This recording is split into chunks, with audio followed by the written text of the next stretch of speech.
they would have had a nuclear weapon within 2 weeks. Remember, we sent that beautiful B-2 bomber in, and we blew up their nuclear potential. It was obliterated, for those that are not aware, and to a point where it would take them weeks to dig down, and we wouldn't let them dig down. We have our eyes on it all the time. They're sick people. These are sick people. And we're not going to let lunatics have a nuclear weapon. Iran के ऊपर ये जो बहुत गैर कानूनी तमाम अंतर्राष्ट्रीय नियमों की धज्जियां उड़ाकर जो जंग की शुरुआत की गई थी, वो जंग अब खत्म हो रही है, अमेरिका की तरफ से खत्म हो रही है। ईरान इसको खत्म मानता है या नहीं, ये ईरान से सुनना पड़ेगा। Operation Epic Fury is concluded. We achieved the objectives of that operation. I'm not going to, we're not cheering for an additional situation to occur. We would prefer the path of peace. What the president would prefer is a deal. आज के कार्यक्रम की शुरुआत करती हूँ तालियों के साथ, और मेरे साथ आप भी बजाइए ये तालियां। ये तालियां आज मैं बजाना चाहती हूँ ईरान के लिए। सबसे बड़ी बात तो ईरान को मैं सलाम करना चाहती हूँ। एक मध्यम साइज़ का देश, एक मिडिल साइज़ कंट्री ने कैसे अमेरिका को 60 दिनों के भीतर घुटनों पे इस तरह से ले आया कि अमेरिका की पूरी तरीके से घिघी बन गई है। एक तरफा युद्ध बंदी का ऐलान कर दिया है अमेरिका ने। अमेरिका कह रहा है कि मैं अपने युद्ध के जो उद्देश्य थे उसमें हम कामयाब हो गए हैं, और इसलिए अब ये युद्ध बंद कर रहे हैं।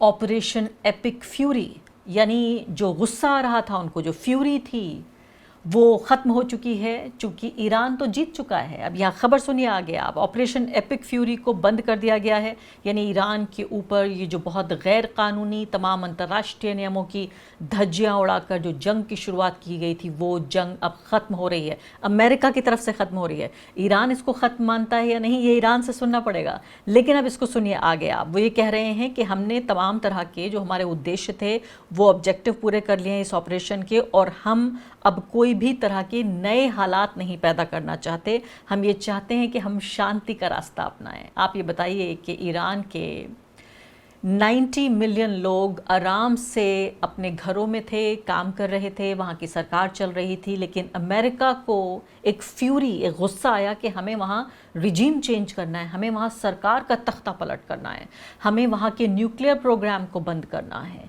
हमें वहाँ की औरतों को आज़ाद करना है। ना रिजीम चेंज हुआ, ना न्यूक्लियर प्रोग्राम बंद हुआ, और अमेरिका के मुताबिक तो औरतें आज़ाद भी नहीं हुई। लेकिन ऑपरेशन एपिक फ्यूरी बंद हो गया है। वो ये कह रहे हैं कि हम शांति के रास्ते पर चलना चाहते हैं। वो ये कह रहे हैं कि अमेरिका के राष्ट्रपति वो ये चाहते हैं कि ऐसी डील हो जिसके not that is so far not the route that Iran has chosen, would prefer is a deal, यानी कि ईरान जो है वो एक डील के लिए, संधि के लिए तैयार नहीं हो रहा है। ये बात भी सुनिए। तो एक तरफा ऐलान कर दिया है ईरान के ख़िलाफ़ जंगबंदी का अमेरिका ने। यूएस ने अपनी जंग का खात्मा कर दिया है, और आप ये सोचिए कि इस जंग के आखिर होने तक अब तेहरान एक नई सुपर पावर है।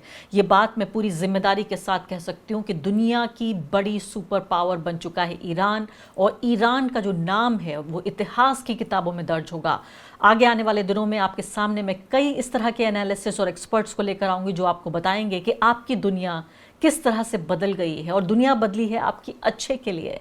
यानी वो ताकतें जो दशकों से दुनिया के सामने एक सुपर पावर के तौर पे थीं, वो कहती थीं कि आप उठ जाइए तो उठ जाया करते थे, वो कहते थीं कि बैठ जाइए तो आपको बैठना पड़ता था। उन सुपर पावर्स का पूरा दबदबा ख़त्म हो चुका है। ईरान अपने एक नई सुपर पावर है पूरे तरीके से। आप ये सोचिए, जो मिसाइल प्रोग्राम बंद करना चाहता था अमेरिका, वो मिसाइल प्रोग्राम भी बंद नहीं हुआ, बल्कि ईरान की मिसाइलों की पूरी दुनिया में जय जयकार हो रही है, पूरी दुनिया में वाहवाही हो रही है। ईरान अब एक ऐसा देश बन गया है जो न सिर्फ कि अपने आप को बचा रहा है अपने हथियारों से, अपनी मिसाइलों से, अपने जहाज़ों से, अपने सैनिकों से, अपने सिपह सालारों से, बल्कि इन तमाम चीज़ों को पूरी दुनिया में वो बेच रहा है।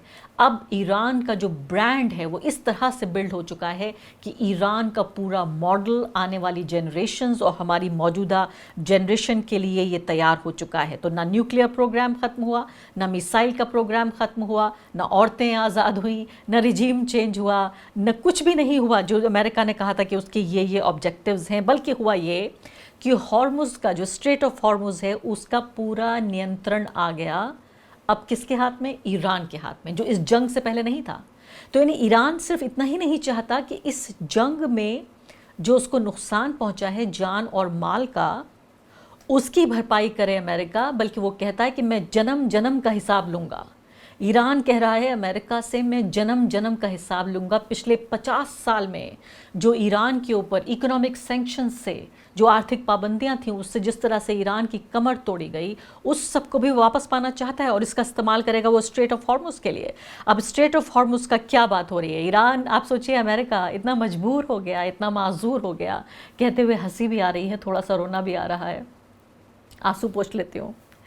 अमेरिका ये कह रहा है कि यूनाइटेड नेशन को इस मसले को हल करना पड़ेगा। वो यूनाइटेड नेशंस जिसको पूरे तरीके से, जिसका कत्ल कर दिया, जिसकी हत्या कर दी अमेरिका ने सिंगल हैंडेडली। हमने देखा था फ़िलिस्तीन के मामले में यूनाइटेड नेशन सिर्फ एक हक्का बक्का खड़ा हुआ, सिर्फ एक स्पेक्टेटर था, सिर्फ एक चश्मदीद गवाह की तरह ये सब कुछ देखता रहा और हज़ारों फ़िलिस्तीनी मारे जाते रहे। उसी यूनाइटेड नेशन, जो यूनाइटेड नेशंस मर चुका है, जिसकी आप हत्या कर चुके हैं, मार्को रूबियो कह रहे हैं कि हम यूनाइटेड नेशन से कहते हैं कि ईरान को मना करे कि जहाज़ों पे बमबारी ना करें और जो नीचे माइंस बिछा रखी हैं, जो सुरंगें बिछा रखी हैं, उनमें बारूद हटा दे। वो बारूद नहीं, सुरंग, जो बारूदी सुरंगें हैं उनको हटाना चाहिए और जो मानवता वाले, जो ह्यूमैनिटेरियन रिलीफ है, इंसानियत के नाते उन सबको जाने दे। ये भाषा आपको याद है आपने पिछली बार कब सुनी थी? इस तरह की भाषा कि यूनाइटेड नेशन से हम अपील करते हैं। कब आखिरी बार अपील की थी यूनाइटेड नेशन से यूनाइटेड स्टेट्स ने? यूएस तो हमेशा आदेश देता रहा है, तमाम तरह से हर जगह से फंडिंग बंद करके, तमाम यूनाइटेड जो नेशंस की एजेंसीज़ हैं उनकी फंडिंग कम करके और बंद करके पूरे तरीके से माजूर और मजबूर बना दिया। अब इस तरह की भाषा का इस्तेमाल कर रहा है। अब अगली बात आपको बताना चाहती हूँ कि ट्रंप ये कह रहे हैं कि उन्होंने प्रोजेक्ट फ्रीडम पॉज कर दिया है। यानी वो कहते थे ना कि हम तमाम यूरोप के देशों से कहा, एशिया के देशों से कहा कि सब हमारे साथ आइए और स्ट्रेट ऑफ हॉर्मुज़ को आज़ाद कराइए। अब क्या कह रहे हैं ट्रंप? वो ये कह रहे हैं कि हमने पॉज कर दिया है ये, और पॉज इसलिए किया है क्योंकि ये स्ट्रेट ऑफ हॉर्मुज़ जो फ़िलहाल पॉज में है, क्योंकि उम्मीद ये की जा रही है कि ईरान जल्दी हमारे साथ एक डील कर देगा और अभी जो है वो जो नेवल ब्लॉकेड है वो भी नहीं एनफोर्स्ड रहेगा। यानी ईरान की लगभग, मैं कहूँगी, जो मांगें थीं इस्लामाबाद टॉक्स में, वो लगभग अब फ़िलहाल रियलाइज़ हो रहा है। इससे पहले मैं आपको एक और बड़ी खबर बताऊँ और अच्छी खबर बताऊँ, आपको ये बताना चाहती हूँ कि डोनाल्ड ट्रंप क्या कह रहे हैं। We just broke every record, and now we're going to take a hit because we have to make a journey down to Iran to take the nuclear weapon. They would have had a nuclear weapon within 2 weeks. Remember, we sent that beautiful B-2 bomber in, and we blew up their nuclear potential. It was obliterated, for those that are not aware, and to a point where it would take them weeks to dig down, and we wouldn't let them dig down. We have our eyes on it all the time. But it was a very important thing. So we would have had an Iran with a nuclear weapon, and maybe we wouldn't all be here right now. I can tell you the Middle East would have been gone, Israel would have been gone, and they would have trained their sights on Europe first and then us, because they're sick people. These are sick people. And we're not going to let lunatics have a nuclear weapon. The power of a nuclear weapon is something I don't even want to talk about. It's not going to happen, and we have beaten them badly. और आगे बढ़ने से पहले एक अदना सी गुजारिश कि आप मेंबर बनिए मेरे चैनल का आरफा खानम शेरवानी। अगर आप मेंबर बनते हैं, आपके समर्थन से आप मेरा हाथ मजबूत करेंगे, इतना मजबूत कि मैं सत्ता का कॉलर पकड़ के सवाल पूछ सकूंगी और जो हमारे समुदाय में हाशिए के जो तबके हैं उनकी आवाज़ उठा सकूंगी। आप यकीन जानिए, आपका एक छोटा सा सहयोग मेरे लिए इतना बड़ा होगा जिसके लिए आप अंदाज़ा भी नहीं लगा सकते। सुना आपने, डोनाल्ड ट्रंप कह रहे हैं कि ईरान सिर्फ 2 हफ्ते दूर था वरना आप बच्चों को मारने के लिए। ये दर्स दिया जा रहा है डोनाल्ड ट्रंप के ज़रिए कि इसलिए हमला किया हमने ईरान पर क्योंकि सिर्फ 2 हफ्ते की दूरी पर था ईरान, वरना आप तमाम बच्चों को वो कत्ल कर देता, मार देता। Iran was 2 weeks away from killing you. अब ये देखिए आप, हैरानी की बात कि ईरान 2 हफ्ते दूर था, यानी हमला किया अमेरिका ने ईरान के ऊपर, लेकिन बच्चों को समझाया जा रहा है कि आप बच्चों की जान बचाने के लिए मैंने ईरान पर हमला किया। इससे पहले भी व्हाइट हाउस की जो स्पोक्स पर्सन है वो साफ तौर पे, सीधे तौर पे ये कह चुकी हैं कि ईरान पर हमला किया अमेरिका ने क्योंकि डोनाल्ड ट्रंप को ये फीलिंग थी, उनको कोई सपना आया था आधी रात को कि ईरान हमारे ऊपर हमला कर सकता है, इसलिए हमने, इससे पहले कि वो हमारे ऊपर हमला करता, हमने आपके ऊपर हमला कर दिया। और इसी दौरान आपको एक बड़ी अच्छी खबर सुनाती हूँ, और इससे पहले मैं आपको बताऊं कि ये सिर्फ ईरान नहीं, किस तरह से रूस और चीन की भी ये बड़ी जीत है। एक बड़ी खबर आ रही है, ये वीडियो अपनी स्क्रीन पर देखिए। ये खबर आ रही है, एनडीटीवी ने इस खबर को छापा है। इससे पहले गल्फ न्यूज़ ने सबसे पहले ये वीडियो पोस्ट किया ट्विटर पर, जो हमने देखा सबने, कि पाकिस्तान नेवी ने बचाव लॉन्च किया है, एक रेस्क्यू और सपोर्ट ऑपरेशन लॉन्च किया है, जिसमें 6 भारतीय और 1 इंडोनेशियन व्यक्ति को बचाया जा सका है। जी हाँ, भारतीय शिप और पाकिस्तान की नेवी ने उसको बचाया है। एक मैरीटाइम रेस्क्यू और कोऑर्डिनेशन सेंटर जो मुंबई में है, उसने कांटेक्ट किया इस्लामाबाद में अथॉरिटीज़ को, और जब उनके पास ये SOS मैसेज गया तो पाकिस्तान की नेवी ने, जो अलग थलग पड़ गया था, स्ट्रैंडेड हो गया था एक तरह से बचाव ऑपरेशन में अरेबियन सी में, ये SOS मैसेज के बाद इसको बचाया। अच्छी बात है, ये मैं कहना चाहती हूँ। इंसानी स्तर पर इसी तरह से हम देखना चाहते हैं कि दोनों देशों के बीच सिर्फ टकराव ना हो, दरार ना हो, हॉस्टिलिटीज़ ना हो, बल्कि इस तरह से इंसानियत के स्तर पर काम होता रहे। तो ये बड़ी खबर है अपने आप में। इस खबर के बारे में जब और जानकारी मिलेगी तो आपको हम ज़रूर बताएंगे। अब यहाँ पर देखना ये बाकी है कि मैंने आपसे जैसे वादा किया था कि रूस और चीन, जब मैं आपसे सुपर पावर का जिक्र कर रही हूँ, तो दुनिया में सिर्फ एक सुपर पावर नहीं, अमेरिका के सुपर पावर का स्टेटस छिन जाने के बाद ईरान, रूस, चीन, इसके अलावा कई तरह के अलग अलग पोल्स बन रहे हैं। उन पोल में आप देखिए, चीन ने सीधे तौर पर यह इनकार कर दिया। चीन ने कहा कि अमेरिका ने जो ब्लॉकेड लगाया हुआ है स्ट्रेट ऑफ हॉर्मुज को, उसको चीन नहीं मानता, चीन नहीं मानता। और चीन को इस बात कहने का कोई खमियाजा नहीं भुगतना पड़ा। आप मुझे बताइए कि इससे बड़ा आपको और कोई सबूत चाहिए ये बताने के लिए कि अमेरिका अब सुपर पावर नहीं है, ये बताने के लिए कि अब दुनिया में कोई एक सुपर पावर नहीं है। तो चीन यहाँ पर ये कह रहा है, चीन के जो फॉरेन मिनिस्टर हैं, चाइनीज़ फॉरेन मिनिस्टर ईरान के फॉरेन मिनिस्टर से मिले हैं, और बात ये हो रही है कि अब इस बातचीत को, यानी युद्धबंदी को आगे बढ़ाया जाएगा। तो जैसे मैंने आपको बताया कि ये तो आधिकारिक रूप से डिक्लेरेशन हो चुका है कि जो ऑफेंसिव यानी कि जो जंग थी वो ख़त्म हो चुकी है अमेरिका की तरफ से। ईरान क्या कहता है ये देखना बाकी है। इसके अलावा ईरान ने सीधे तौर पर इस बात से इनकार किया है कि उसने UAE पर अटैक किया था, दुबई पर अटैक किया था। ये एक मिस्ट्री बनी हुई है कि अगर ये अटैक ईरान ने नहीं किया तो आखिर क्या किसने किया। क्या ये इसमें कोई इज़राइल की साजिश थी?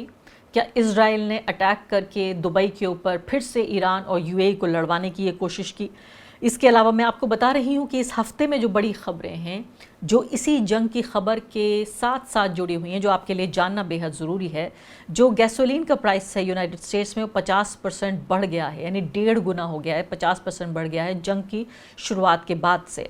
और इस सब के अलावा आप ये देखिए, मैंने आपको बताया था कि पाकिस्तान किस तरह से इस पूरी युद्धबंदी के केंद्र में था। जी हाँ, मैंने आपको बताया कि डोनाल्ड ट्रंप ने खुद ये ट्वीट करते हुए कहा था कि ये जो डोनाल्ड ट्रंप ये कदम उठा रहे हैं, जो सस्पेंड कर रहे हैं, ये जो प्रोजेक्ट फ्रीडम है और एपिक फ्यूरी है, ये पाकिस्तान की रिक्वेस्ट पे हो रहा है। तो पाकिस्तान फिर इसका श्रेय लेने की कोशिश करेगा। ट्रंप का जो अनाउंसमेंट था वो पूरा, उसने बाकायदा पाकिस्तान का नाम लिखा है। अब आगे देखिए, Pakistan remains firmly committed to supporting all efforts that promote restraint and a peaceful resolution of conflict through dialogue and diplomacy. Dialogue और diplomacy से, बातचीत से हल होगा, ये शहबाज शरीफ कह रहे हैं। और वो ये भी कह रहे हैं कि हमें इस बात की पूरी उम्मीद है कि इस तरह का एक अग्रीमेंट होगा, एक समझौता होगा, जिससे इस खित्ते में पूरे तरीके से अमन और शांति आएगी। तो वो सब कुछ तो ठीक रहा जो मैंने आपको बताया है। और इसमें ये एक्सियोस जो है इस बारे में भी रिपोर्ट कर रहा है कि कोई 14 पॉइंट पीस डील है ईरान और US के बीच, जो अभी भी डिस्कस हो रही है। सबसे बड़ी खुशी की बात यह है कि कम से कम एक तरफा ही सही ये जंग बंदी हो गई। दूसरी बात यह है कि अगर ईरान अभी भी, इसके लिए उसको इजाज़त है, वो चाहे तो जब चाहे जहाँ चाहे अटैक कर सकता है, लेकिन ईरान अपनी शर्तों पर इस जंग को बंद करेगा। और अमेरिका ने घुटने टेक दिए हैं, सजदा कर रहा है और कह रहा है कि अब हमें कुछ नहीं चाहिए। यूनाइटेड नेशंस आप हमें बचा लीजिए, यूनाइटेड नेशंस आप देखिए, आप ईरान से बोलिए हमारे जहाज़ों पर बमबारी ना करे, यहाँ पर ये जो है बारूदी सुरंगें ना बिछाए। यूनाइटेड नेशन से बात हो रही है कि आप इंटरवीन कीजिए। इतने बुरी हालत में अमेरिका आ गया, और ये सब कुछ मैं कहूँगी सिर्फ इज़राइल की वजह से हुआ है।